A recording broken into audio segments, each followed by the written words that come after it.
प्रदेश में कहीं कहीं छाया रह सकता है हल्का कोहरा। पूर्वोत्तर के राज्यों में भी कुछ जगह हल्का कोहरा छाने का अनुमान।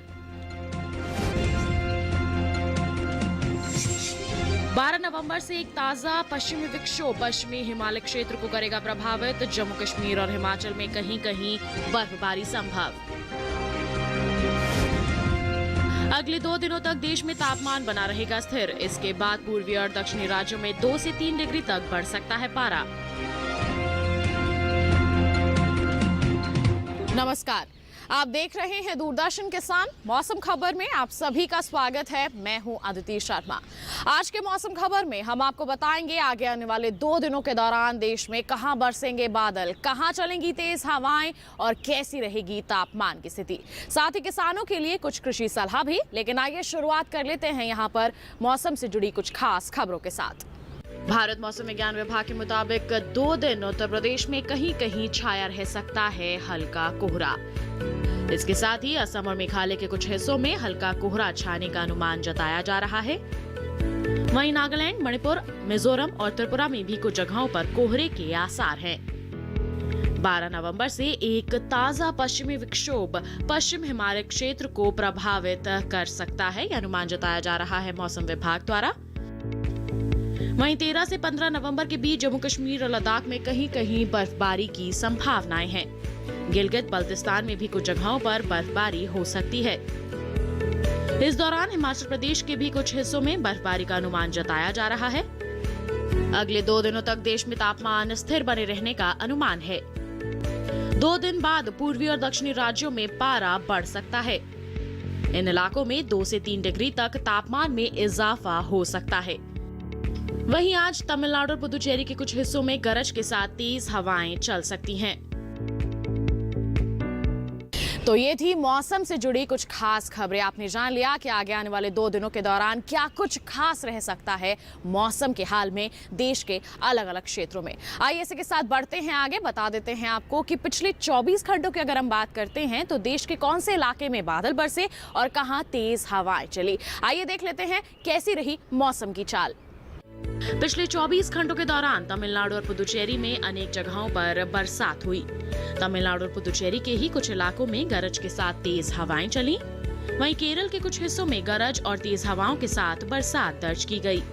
रायलसीमा में भी कहीं कहीं बारिश दर्ज की गई। तो लक्षद्वीप में भी 1-2 जगहों पर बादल बरसे। तो जान लिया आपने पिछले 24 घंटों के दौरान देश के अलग अलग इलाकों में मौसम का हाल किस प्रकार दर्ज किया गया, किन इलाकों में तेज हवाएं चली और कहां बादल बरसे। बढ़ते हैं आगे, जानकारी दे देते हैं आपको यहां पर तापमान के हाल की और बता देते हैं कि तापमान में किस तरह के बदलाव दर्ज किए गए पिछले 24 घंटों के दौरान। और यहां पर सबसे पहले बात करेंगे हम अधिकतम तापमान के हाल की। सबसे पहले बात अधिकतम तापमान के हाल की। जम्मू कश्मीर और लद्दाख में कुछ जगहों पर अधिकतम तापमान सामान्य के मुकाबले 3 से 5 डिग्री ऊपर रहा। गिलगित बल्तिस्तान के कुछ हिस्सों में भी अधिकतम तापमान में सामान्य से 3 से 5 डिग्री की बढ़ोतरी हुई। केरल के कुछ इलाकों में अधिकतम तापमान सामान्य की तुलना में 3 से 5 डिग्री तक ज्यादा दर्ज किया गया। तटीय कर्नाटक में अनेक जगह तो कोंकण गोवा के कुछ हिस्सों में पारा सामान्य से 1.5 से 3 डिग्री ऊपर रहा। पश्चिमी राजस्थान समेत सौराष्ट्र कच्छ में कुछ जगहों पर अधिकतम पारा सामान्य से 1.5 से 3 डिग्री ज्यादा रहा। उप हिमालय पश्चिम बंगाल समेत पूर्वोत्तर के राज्यों में भी कुछ जगहों पर तापमान सामान्य से 1.5 से 3 डिग्री ऊपर दर्ज किया गया। कांके पश्चिम बंगाल में कहीं कहीं अधिकतम तापमान सामान्य से 1.5 से 3 डिग्री ऊपर रहा। वहीं हरियाणा और दिल्ली में कहीं कहीं अधिकतम तापमान सामान्य की तुलना में 3 से 5 डिग्री तक नीचे दर्ज किया गया। पश्चिमी मध्य प्रदेश में कुछ जगहों पर अधिकतम तापमान सामान्य से 1.5 से 3 डिग्री तक कम रहा। तो वहीं देश में सबसे ज्यादा तापमान सौराष्ट्र कच्छ के वेरावल में 36.8 डिग्री सेल्सियस दर्ज किया गया। तो जाना आपने देश के विभिन्न इलाकों में अधिकतम तापमान का हाल पिछले 24 घंटों के दौरान किस प्रकार दर्ज किया गया, कहां पर इसमें बढ़ोतरी रही और कहां कमी दर्ज की गई। और आपने जान लिया पिछले 24 घंटों के दौरान सौराष्ट्र कच्छ के वेरावल में सबसे ज्यादा अधिकतम तापमान दर्ज किया गया। बढ़ते हैं आगे, अब आपको जानकारी दे देते हैं किस प्रकार की स्थिति रही न्यूनतम तापमान के हाल की। तटीय कर्नाटक और रायलसीमा में अधिकतर जगह न्यूनतम तापमान सामान्य से 1.5 से 3 डिग्री ऊपर रहा। हिमाचल प्रदेश के कुछ इलाकों में न्यूनतम तापमान सामान्य से 1.5 से 3 डिग्री तक ज्यादा दर्ज किया गया। वहीं जम्मू कश्मीर और लद्दाख में कहीं कहीं न्यूनतम पारे में सामान्य से 3 से 5 डिग्री तक की गिरावट आई। गिलगित बल्तिस्तान के कुछ हिस्सों में भी न्यूनतम तापमान सामान्य से 3 से 5 डिग्री नीचे दर्ज किया गया। साथ ही हरियाणा और दिल्ली में कहीं कहीं न्यूनतम तापमान सामान्य के मुकाबले 3 से 5 डिग्री तक नीचे गिरा। विदर्भ, पूर्वी मध्य प्रदेश और ओडिशा की बात करें तो कुछ जगहों पर न्यूनतम पारा सामान्य से 3 से 5 डिग्री तक नीचे लुढ़का। गांगे पश्चिम बंगाल के कुछ हिस्सों में भी न्यूनतम तापमान में सामान्य से 3 से 5 डिग्री तक की कमी दर्ज की गई। और इस बीच देश के मैदानी इलाकों में सबसे कम तापमान पूर्वी मध्य प्रदेश के उमरिया में 9 डिग्री सेल्सियस दर्ज किया गया।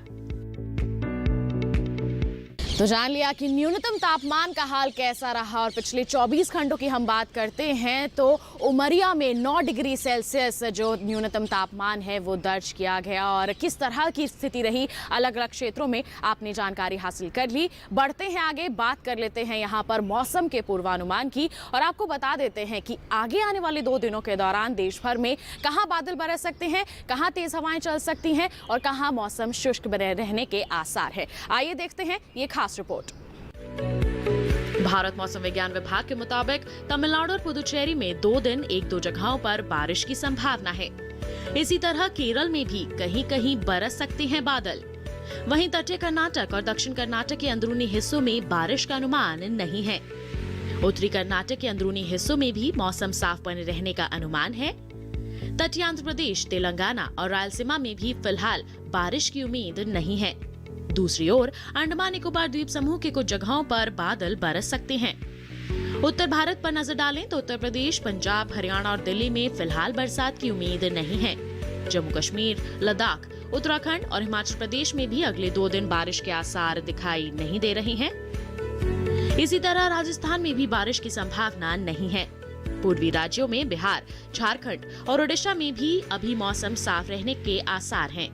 गांगे पश्चिम बंगाल, उप हिमालय पश्चिम बंगाल और सिक्किम में इस समय बारिश के आसार नहीं हैं। इस तरह अरुणाचल प्रदेश, असम और मेघालय समेत नागालैंड, मणिपुर, मिजोरम और त्रिपुरा में फिलहाल बारिश का अनुमान नहीं है। पूर्वी और पश्चिमी मध्य प्रदेश के अलावा छत्तीसगढ़ में बारिश नहीं होगी। गुजरात में भी 2 दिन मौसम साफ रहने की संभावना है। इसी तरह मध्य महाराष्ट्र, मराठवाड़ा और विदर्भ में भी बारिश की उम्मीद नहीं है। कोंकण और गोवा में भी अभी बारिश के आसार दिखाई नहीं दे रहे हैं। तो ये था मौसम का पूर्वानुमान। जान लिया आपने कि पूर्वानुमान की हम बात करते हैं तो किस प्रकार रह सकती है स्थिति आगे आने वाले 2 दिनों के दौरान, कहां कहां बादल बरस सकते हैं, कहां मौसम साफ यानी कि शुष्क बने रहने के आसार हैं। इसी के साथ बुलेटिन में वक्त हो चला है एक छोटे से ब्रेक का। आप कहीं मत जाइए, ब्रेक के बाद हम आपको बताएंगे गेहूं की खेती के बारे में। बने रहिए दूरदर्शन किसान पर और देखते रहिए मौसम खबर।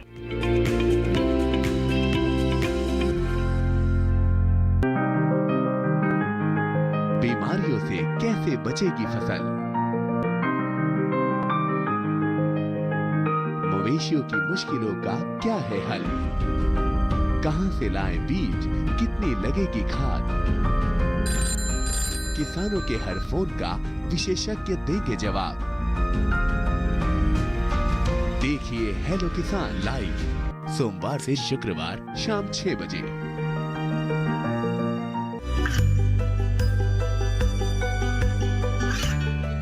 गांवों और पिछड़े क्षेत्रों में सरकारी योजनाओं की जानकारी पहुंचा।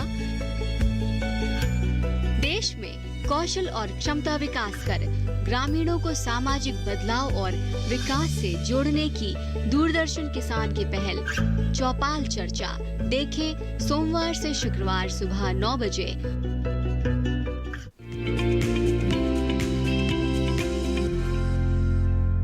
ब्रेक के बाद दूरदर्शन किसान के मौसम खबर में आप सभी का फिर से स्वागत है। अब बुलेटिन में हम बात करेंगे खेती किसानी की। और खेती किसानी में भी हम खास तौर पर आपको बताएंगे कि इस मौसम को ध्यान में रखते हुए हमारे जो किसान हैं वो अपनी क्षेत्र के अनुसार कौन कौन सी फसलों का चुनाव कर सकते हैं बुआई और रोपाई के लिए, क्योंकि कई फसलों की बुआई और रोपाई के लिए ये बिल्कुल उपयुक्त समय चल रहा है। साथ ही साथ जो फसलें पहले से ही खेत में लगी हुई हैं किस तरह से उनकी देखभाल करनी है, और साथ ही जो फसलें बिल्कुल पककर तैयार हो गई हैं उनकी कटाई का कार्य कितनी सावधानी पूर्वक करना है। आइए इन तमाम जानकारियों के लिए दिखा देते हैं आपको ये रिपोर्ट।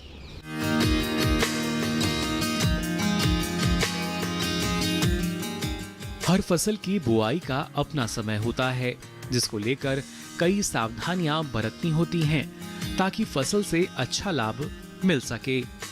गुजरात की अगर बात करें तो इन दिनों दक्षिणी गुजरात में उन्नत किस्म की चने की बुआई किसान कर सकते हैं। यहाँ के किसान गोभी और आलू की रोपाई भी कर सकते हैं। दक्षिणी गुजरात में इस समय गन्ने की रोपाई की जा सकती है। वहीं मध्य गुजरात के किसान गेहूं की बुआई का काम करें, जबकि उत्तरी गुजरात में गेहूं और चने के अलावा जीरे की बुआई भी किसान कर सकते हैं। उत्तरी गुजरात में सुबह के समय तैयार कपास की तुड़ाई का काम करें। सौराष्ट्र और कच्छ में चना, सरसों, गेहूं और चारा फसलों की बुआई किसान कर सकते हैं। सौराष्ट्र और कच्छ के किसान लहसुन और धनिया की बुआई भी इस वक्त कर सकते हैं। महाराष्ट्र के कोंकण में मूंगफली और सरसों की बुआई का काम किसान कर सकते हैं। यहाँ के किसान चने और सूरजमुखी की बुआई भी कर सकते हैं। कोंकण में धान की कटाई के बाद मिट्टी में मौजूद नमी को देखते हुए किसान लोबिया लगा सकते हैं। यहाँ के किसान इन दिनों चने की बुआई भी कर सकते हैं।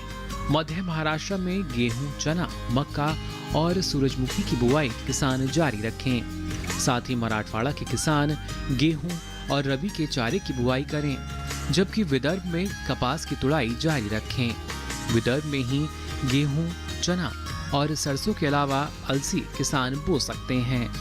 तेलंगाना में मूंगफली, उड़द, मूंग और चने की बुआई का काम करें। तेलंगाना के किसान सूरजमुखी, सरसों और अरंडी की बुआई भी कर सकते हैं। आंध्र प्रदेश में भी मिट्टी में नमी को देखते हुए उन्नत किस्म की मूंगफली किसान लगा सकते हैं। यहाँ मूंगफली की बुआई नवंबर महीने के अंत तक की जा सकती है। आंध्र प्रदेश के प्रकाशम जिले में चने की बुआई पूरी कर लें, जबकि कडप्पा जिले में अभी चने की बुआई किसान कर सकते हैं। आंध्र प्रदेश के नेल्लौर में उन्नत किस्म की मूंग की बुआई किसान कर सकते हैं।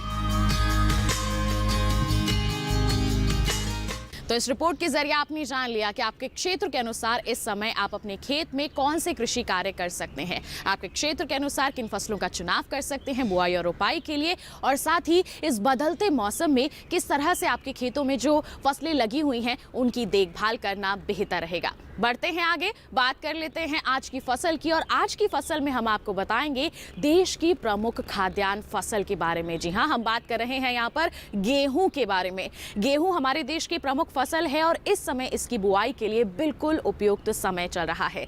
जरूरी है कि आप अपने क्षेत्र के अनुसार जो उन्नत किस्में विकसित की गई हैं उन्हीं का चयन करें, और समय समय पर अगर आप वैज्ञानिकों की सलाह भी लेते रहेंगे तो निश्चित तौर पर अच्छा उत्पादन हासिल कर पाएंगे, और ये आपके लिए ही मुनाफे का सौदा साबित होगा। किस तरह से आप गेहूं की अच्छी उपज ले सकते हैं, जानने के लिए आइए नजर डालें इस खास रिपोर्ट पर।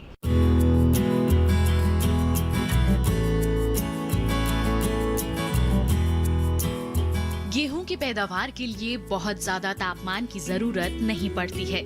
सूखा या जलवायु परिवर्तन इसकी पैदावार को काफी प्रभावित करते हैं। ऐसे में अच्छी उपज के लिए मौसम की अहम भूमिका होती है।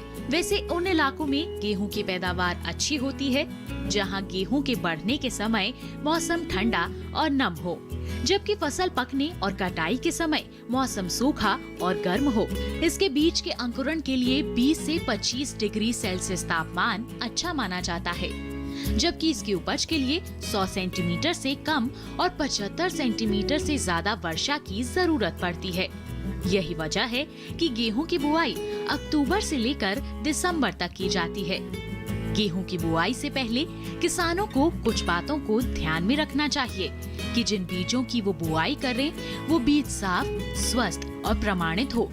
जहां तक सवाल मिट्टी का है तो गेहूं की खेती कई तरह की मिट्टी में की जा सकती है, लेकिन दोमट मिट्टी इसके लिए सबसे अच्छी मानी जाती है। प्रजाति का चयन क्षेत्रीय अनुकूलता और समय विशेष के अनुसार करें। इसके अलावा मिट्टी के परीक्षण के बाद सही समय पर सही विधि से संतुलित मात्रा में उर्वरकों का इस्तेमाल करें तो किसान अच्छी पैदावार ले सकते हैं।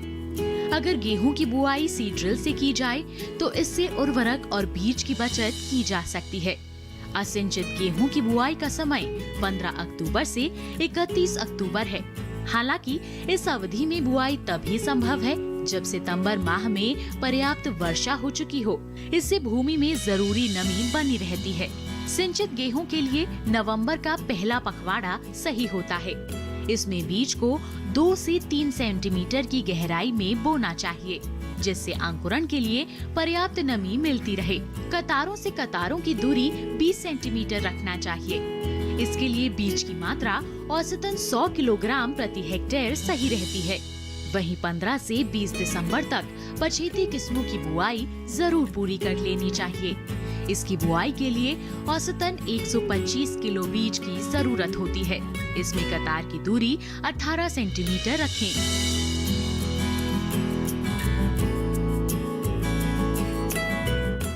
तो अभी रिपोर्ट के जरिए आपने जान लिया कि गेहूं की खेती आप करना चाहते हैं तो बिल्कुल सही समय है। बस आपको वैज्ञानिकों की सलाह समय समय पर लेते रहनी है और साथ ही साथ जो आपके क्षेत्र के लिए सही किस्म है, उन्नत किस्म है, उसी का चुनाव करना है। अगर आप बुआई सही तरीके से करेंगे, प्रबंधन कार्य सही तरीके से करेंगे और साथ ही साथ अपनी फसलों की देखभाल करके उन्हें कीटों और रोगों से बचाते रहेंगे तो अच्छी उपज हासिल करेंगे और अच्छा मुनाफा भी अर्जित कर पाएंगे। आइए इसी के साथ बढ़ते हैं आगे। बुलेटिन में आपको बता देते हैं मौसम के अनुसार खेती किसानी की कुछ खास बातों के बारे में। इस मौसम को ध्यान में रखते हुए पश्चिमी पंजाब में धान की कटाई का काम पूरा करें किसान। पश्चिमी पंजाब के किसान इस समय गन्ने की रोपाई कर लें। पंजाब में आलू की बुआई का काम भी इस समय कर सकते हैं। वहीं हरियाणा में आलू की बुआई जारी रखें। हरियाणा में गोभी की बुआई के लिए ये समय बिल्कुल अनुकूल है। गोभी की बुआई के लिए उन्नत किस्मों का ही चयन करें। दिल्ली के आसपास के क्षेत्रों में गेहूं और सरसों बोएं, तो वहीं दिल्ली के आसपास के इलाकों में आलू की बुआई जल्द ही पूरी कर लें। धान की कटाई के बाद पराली को जलाने की जगह दूसरा विकल्प ही तलाशें। पराली खाद बनाने और पशुओं को ठंड से बचाने के काम में लाएं। तो ये थी मौसम के अनुसार खेती किसानी की कुछ खास बातें। हम उम्मीद करते हैं इनको ध्यान में रखते हुए आप अपने क्षेत्र में खेती किसानी के कार्य करेंगे तो निश्चित तौर पर अच्छा उत्पादन हासिल कर पाएंगे। इसी के साथ बुलेटिन में वक्त हो चला है एक और छोटे से ब्रेक का। आप कहीं मत जाइए, मौसम की ताजा जानकारियां लेकर हम जल्द ही होंगे हाजिर। बने रहिए दूरदर्शन किसान पर और देखते रहिए मौसम खबर।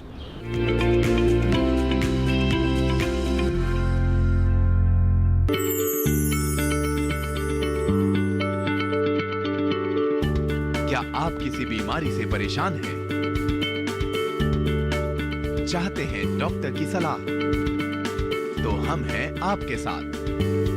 बताएंगे आपको जीने की राह। समस्याएं आपकी, समाधान देश के मशहूर विशेषज्ञों के। घर बैठे बात करें देश के जाने माने डॉक्टरों से। हमारे लाइव प्रोग्राम स्वस्थ किसान में हर शनिवार शाम 6 बजे से 7 बजे तक। ये कामयाबी है अन्नदाता की। ये कहानी है खेत और खलिहानों की। कैसे करें अपने पशुओं की देखभाल,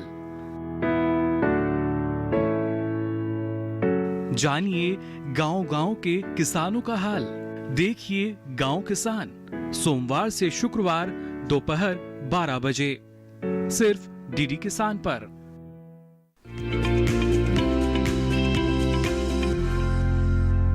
ब्रेक के बाद दूरदर्शन किसान के मौसम खबर में आप सभी का फिर से स्वागत है। आइए बुलेटिन में एक बार फिर आपको जानकारी दे दें मौसम के लिहाज से खेती किसानी की कुछ और खास बातों की। इस मौसम को ध्यान में रखते हुए तटीय कर्नाटक में धान की कटाई का काम पूरा करें किसान। तटीय कर्नाटक में मूंग और उड़द की बुआई कर सकते हैं। तटीय कर्नाटक में ही भिंडी, बैंगन और पत्तेदार सब्जियों की बुआई करें। वहीं कर्नाटक में कद्दू वर्गीय सब्जियां भी बो सकते हैं किसान। उत्तरी आंध्र कर्नाटक में सूरजमुखी और कुसुम की बुआई जारी रखें, तो उत्तरी आंध्र कर्नाटक में चने और रबी के चारे की बुआई भी कर लें। उत्तरी आंध्र कर्नाटक में ही गन्ने की रोपाई भी की जा सकती है, तो वहीं दक्षिणी आंध्र कर्नाटक में चने और सोयाबीन की बुआई का काम करें। दक्षिणी आंध्र कर्नाटक के किसान लहसुन और मिर्च के साथ मटर की बुआई करें। दक्षिणी आंध्र कर्नाटक में फूल गोभी और बंद गोभी बो सकते हैं किसान। दक्षिणी आंध्र कर्नाटक में मूली और गाजर की बुआई कर लें, तो वहीं दक्षिणी आंध्र कर्नाटक में ही तरबूज की बुआई कर सकते हैं किसान। तो ये थी मौसम के अनुसार खेती किसानी की कुछ और खास बातें। इन तमाम बातों को ध्यान में रखते हुए आप अपने खेतों में कृषि कार्य करते हैं, अपनी फसलों की देखभाल करते हैं, तो निश्चित तौर पर आप अपनी खेती किसानी को और भी अधिक उन्नत बना सकते हैं। आइए बढ़ते हैं आगे। अब आपको बता देते हैं मौसम से जुड़ी कुछ और खास खबरों के हाल के बारे में। भारत मौसम विज्ञान विभाग के मुताबिक 2 दिन उत्तर प्रदेश में कहीं कहीं छाया रह सकता है हल्का कोहरा। इसके साथ ही असम और मेघालय के कुछ हिस्सों में हल्का कोहरा छाने का अनुमान जताया जा रहा है। वहीं नागालैंड, मणिपुर, मिजोरम और त्रिपुरा में भी कुछ जगहों पर कोहरे के आसार हैं। 12 नवंबर से एक ताजा पश्चिमी विक्षोभ पश्चिम हिमालय क्षेत्र को प्रभावित कर सकता है, यह अनुमान जताया जा रहा है मौसम विभाग द्वारा। वहीं 13 से 15 नवंबर के बीच जम्मू कश्मीर और लद्दाख में कहीं कहीं बर्फबारी की संभावनाएं हैं। गिलगित बल्तिस्तान में भी कुछ जगहों पर बर्फबारी हो सकती है। इस दौरान हिमाचल प्रदेश के भी कुछ हिस्सों में बर्फबारी का अनुमान जताया जा रहा है। अगले 2 दिनों तक देश में तापमान स्थिर बने रहने का अनुमान है। 2 दिन बाद पूर्वी और दक्षिणी राज्यों में पारा बढ़ सकता है। इन इलाकों में 2 से 3 डिग्री तक तापमान में इजाफा हो सकता है। वहीं आज तमिलनाडु और पुदुचेरी के कुछ हिस्सों में गरज के साथ तेज हवाएं चल सकती हैं। तो ये थी मौसम से जुड़ी कुछ और खास खबरें। आपने जान लिया कैसा रह सकता है देश भर में मौसम का हाल, और साथ ही आपने जाना कि खेती किसानी को किस तरह से आप प्रबंधन कार्य करके और भी अधिक उन्नत बना सकते हैं। इसी के साथ मौसम खबर में बस इतना ही। उम्मीद है कि मौसम खबर से आपको जरूर मदद मिल रही होगी। मौसम का ताजा हाल और कृषि सलाह लेकर हम फिर होंगे हाजिर। आप बने रहिए दूरदर्शन किसान पर। नमस्कार।